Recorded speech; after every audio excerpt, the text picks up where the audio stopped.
Bonjour tout le monde. Cette semaine, on continue avec la division, mais cette fois-ci, on va utiliser les parties égales. La semaine passée, on a utilisé les groupes égaux. Alors, on savait combien d'objets en tout, on savait combien d'objets et on voulait savoir combien de groupes qu'on puisse faire.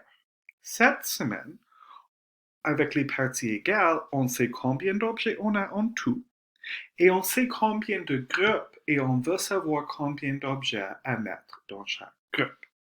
Alors, imagine cette fois-ci que ton papa te donne des bonbons à partager avec tes amis et tu as 4 amis à partager avec. Alors, combien de bonbons pour chaque ami?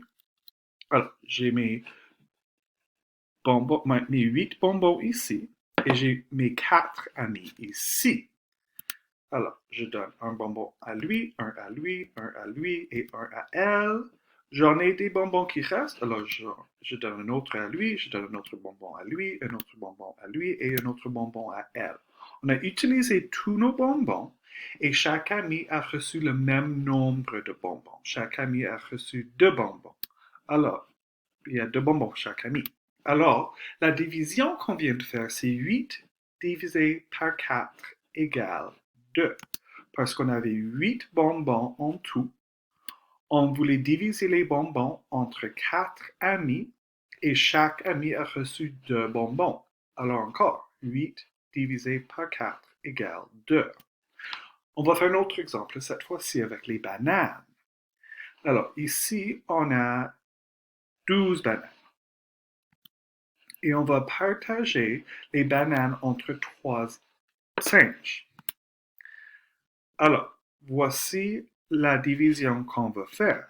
12 divisé par 3 égale quelque chose, parce qu'on a 12 bananes en tout, et on va diviser les bananes entre 3 singes. Et on veut savoir combien de bananes chaque singe reçoit.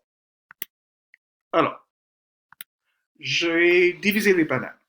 Ce singe a reçu 6 bananes, ce singe a reçu 3 bananes, et ce singe aussi a reçu seulement 3 bananes.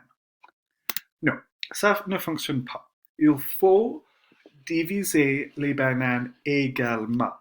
Alors, j'ai refait cette fois-ci, chaque singe a reçu 4 bananes. Alors, 12 divisé par 3 égale 4.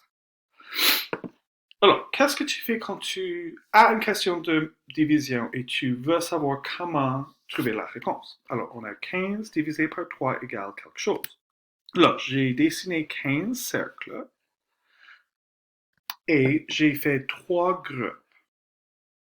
Alors, 15 cercles en tout et on va mettre les 15 cercles en 3 groupes. Alors, je mets un cercle dans chaque groupe. Il y a des cercles qui restent. Alors, je fais un autre cercle dans chaque groupe. Il y a des cercles qui restent. J'ai fait un autre 2 cercles dans chaque groupe. Il y a des cercles qui restent. Alors, j'ai fait un autre cercle par groupe. Et là, on a utilisé tous les cercles. Et chaque groupe a le même nombre de cercles là-dedans, ce qui est 5. 1, 2, 3, 4, 5. Alors, 15 divisé par 3 égale 5. Et bravo, tu as fini la leçon pour cette semaine. Merci.